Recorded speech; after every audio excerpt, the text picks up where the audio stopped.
Live right here on the early line on SportsGrid. For most of this show, in fact, for the entirety of it up until this very moment, our focus has been on football, but professionally in the National Football League. Soon that is going to change. In fact, it does right now. Because, Joe, we are just 3 days away from history in college football. For the first ever time, a 12-team college football playoff, the largest ever field in competition for a national championship. And for the first ever time in the now 11-year history in total of the CFP, on-campus playoff games. What a beautiful sight to behold. That starts on Friday night. The in-state showdown between the 7 seed, Notre Dame, hosting the 10 seed, Indiana. The Fighting Irish, a 7.5-point home favorite in South Bend, under the watchful eye of Touchdown Jesus. A total that is just barely above 50 at this moment. Joe, where do you begin your breakdown for the first ever on-campus college football playoff game in the history of the sport? I love it, Ben, because it also ended up we got the 4 best defenses in the country and 4 of the top 6 offenses in the country in this playoff. So we legit have the best of the best in college football in this 12-team playoff. And I think you'll see it on display here with Notre Dame and Indiana. Listen, we've seen Indiana try to step up in class, okay? Yep. It didn't work out all that well. However, the one thing we know about this team is they're extremely well coached. They got a very experienced quarterback in Curtis Rourke. Nobody's played more football than he has in college. So I don't think that, and I think that loss to Ohio State is actually going to be a pretty good learning experience for them because experience matters in these spots here. Everyone seems to think it's going to be all about Notre Dame here. I think it's going to be all about the defenses, however. I chose to look at the under in this game, Ben. I don't believe, especially keep in mind, Ben, these early games, they all have to play more games after this. So nobody is emptying the tank if a game is out of hand here. 28-7, Notre Dame would take that all day long, but that's going to put us well under 51.5 points, which is what I think happens here. And that is where the total stands right now. The 30th all-time matchup in the Hoosier State between the Hoosiers and the Fighting Irish. Notre Dame has won 23 of the previous 29. Indiana's last win over the Irish way back in 1950. The only IU win in South Bend in history over a century ago in 1898. Joe, of course, as you documented, IU has only been an underdog once this year. It was against Ohio State. It was in that step-up spot for a team that many looked at in Indiana, and frankly, some still do, that was not tested anywhere else in their schedule except against Ohio State, and they did not pass that test. They failed it. They did not cover, and they did not cover as a double-digit dog by nearly 2 touchdowns. But you mentioned Curt Cignetti. He is a guy that I believe in. I know that Indiana believes in. And, of course, he is winning multiple and numerous Coach of the Year awards.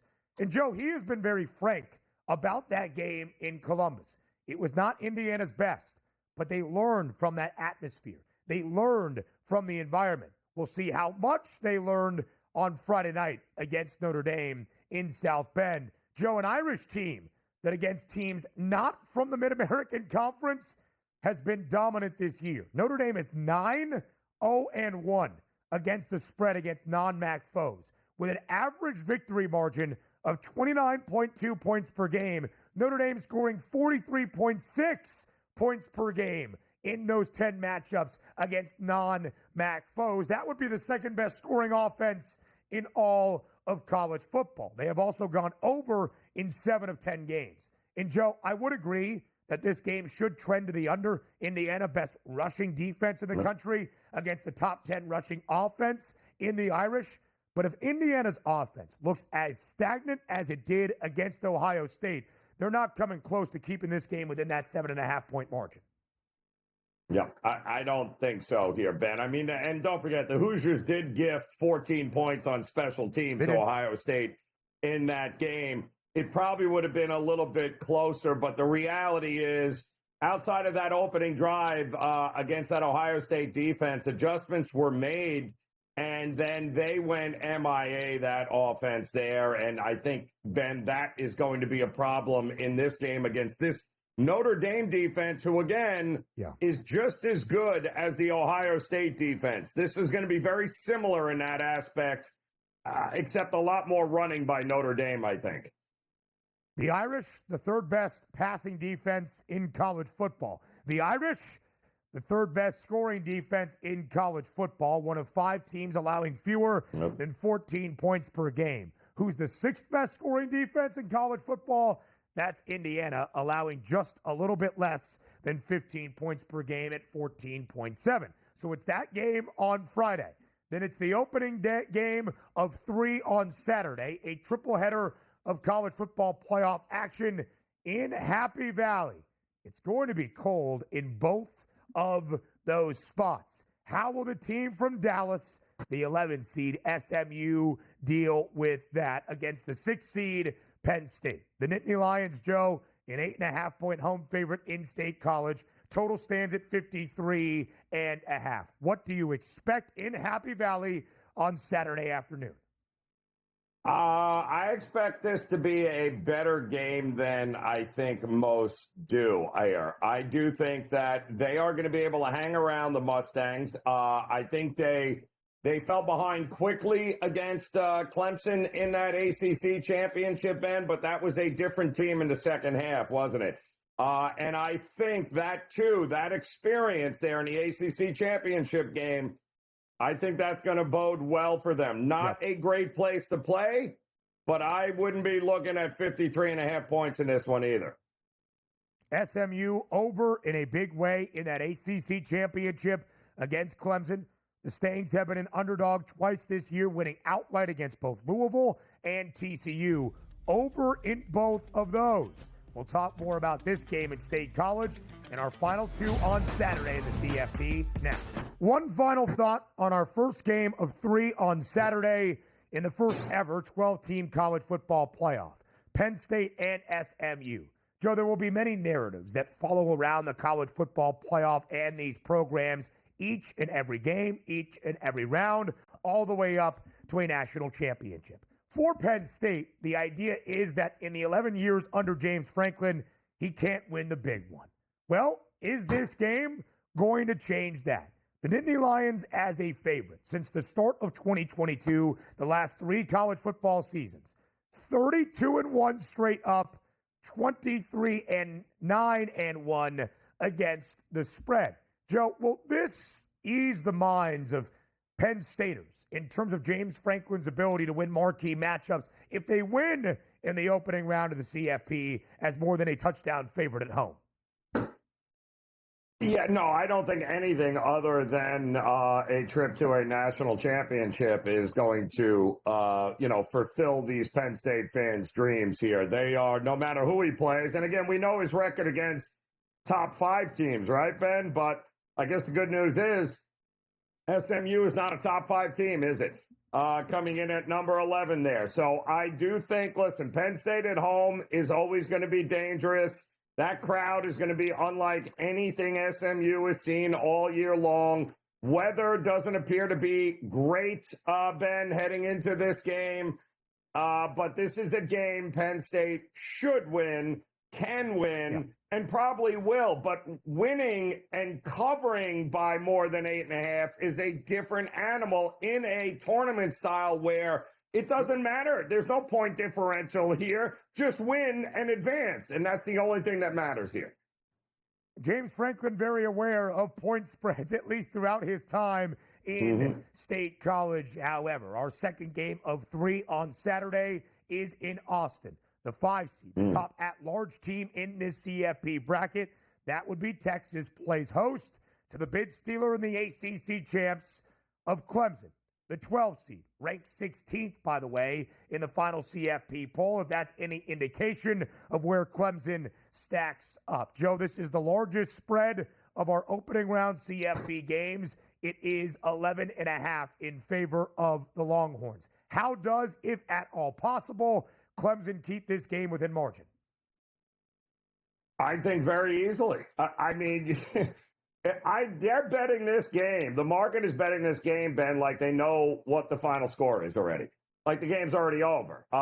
There is no way at this point in the season anybody should be an 11.5-point favorite over anybody else. They won the ACC. Were they supposed to be there? No. But you know why they were there? Because they were given a chance by Miami to be there. And what'd they do with that chance, Ben? They ended up being in the playoff against all odds. You've got Dabo Swinney and a Clemson team. This is always a top 5 recruiting team, Ben. So Clemson has got players. They have an experienced quarterback, and they're playing with house money, Ben, which makes them the most dangerous team in this tournament. There is zero expectations of Clemson. All of the pressure is on Texas. Does Texas win? Sure, they could win. But are we really thinking they're blowing out Clemson? Because I don't. Nobody in this 12-team field has more college football playoff experience than Dabo Swinney or as a program than Clemson. This will be the 7th trip for the Tigers in the 11-year history of the college football playoff. I would keep an eye on that Tigers team total of 19.5. It would almost, Joe, to me, be a necessity for Clemson to make this a high-scoring game and the offense to be operating well to stay within this number. We weren't sure Ryan Day was going to coach Ohio State in the college football playoff, but the Buckeyes will welcome Tennessee in the 8-9 matchup on Saturday night in Columbus at the Shoe. 7.5-point spread, lowest total of our opening round CFP games, 46.5. Ranieri, tell the people, what do you like in C-Bus on Saturday night? I think this game is all about the defenses. And I think you are going to struggle to get points in Columbus on this one at 46.5. That Tennessee defense, extremely underrated. That's a real defense. We already know Ohio State is going to bring it. The rookie quarterback for Tennessee there, the freshman, Josh Heupel, has slowed the tempo down this year here, Ben, making it a little bit easier for the kid to digest it. I think this thing's a dead under in this matchup. I mentioned the 5 teams allowing fewer than 14 points per game. None better than Ohio State. Best scoring defense in the country. Tennessee also in that top 5 as well. Hour number 3 up next on the Early Line. Live right here on the Early Line on SportsGrid. A fun Tuesday night of sports because, as we have shared, beginning today, bowl season truly ramps up. Starting today, over the next 19. 16 of those 19 days will feature at least one FBS college football game. That could be a bowl game or a college football playoff game leading up until January 4th. We've got 41 games in the next 16 days. Let's get ready for it. And, Joe, a really good matchup early on in bowl season on this Tuesday night. Memphis takes on West Virginia at 9 p.m. Eastern time tonight in the Frisco Bowl. 5.5-point spread in favor of the Tigers now, who check in at number 25 in the final CFP rankings after the upset over Tulane to end out the regular season on Thanksgiving. West Virginia, not a successful season based on what the hope was after a 9-win campaign a year ago. Neil Brown was fired, but they're feeling pretty good. They're in Morgantown because Country Roads have taken Rich Rodriguez back home. Total stands at 58.5. Joe, a fun game in the Frisco Bowl to truly get bowl season underway. What do you make of it? I mean, listen, I think it's intriguing that, Rich Rod is coming and all of that good stuff there. But I don't know. You got an interim head coach. You've got opt-outs all over the place. And in the meantime, I get a quarterback, an experienced quarterback, and Seth Hennigan from Memphis, who is looking to finish his career tonight. And he's already won, 2 bowl starts here in his career. He is from the area, I believe. And I do think in Frisco, Texas, where they're playing this, call me crazy. I think this has got Memphis blowout written all over it here. Memphis throws the ball better than anybody. West Virginia couldn't defend the pass this year in the Big 12 against anybody, and it's not going to get any better here tonight. Too much uncertainty and too much consistency with Memphis This to me has got blowout written all over it. It's Memphis or pass for me. And the line is working that way for the Tigers. When you talk about Memphis, Joe, entering this matchup and really just where they have been the last few years, one of the most successful group of five programs that you will see there in the American. What Ryan Silverfield has done in his 5 years at the helm, taking over and continuing the success of Mike Norvell, who took over and continued the success of Justin Fuente in Memphis. This team in the Grind City, back-to-back seasons of double-digit wins. So Silverfield has led his team to what would have been bowl eligibility in at least all 5 seasons. Memphis did not play in a bowl game in 2021. This Memphis team in the last decade has had a double-digit win season in now 4 of those 10 years, including 2024. Memphis is a powerhouse in the American and a really good rushing defense as well. 11th best in the country. That's where West Virginia will still look to dominate on the ground. A lot on the horizon for Rich Rod's offensive scheme, where he led Jacksonville State to the second best rushing offensive numbers this year. Garrett Green should return. Might we see a lot of that success on the ground? Chad Scott, the interim head coach for the Mountaineers, is the offensive play caller for WVU. So you wouldn't expect a drop-off there.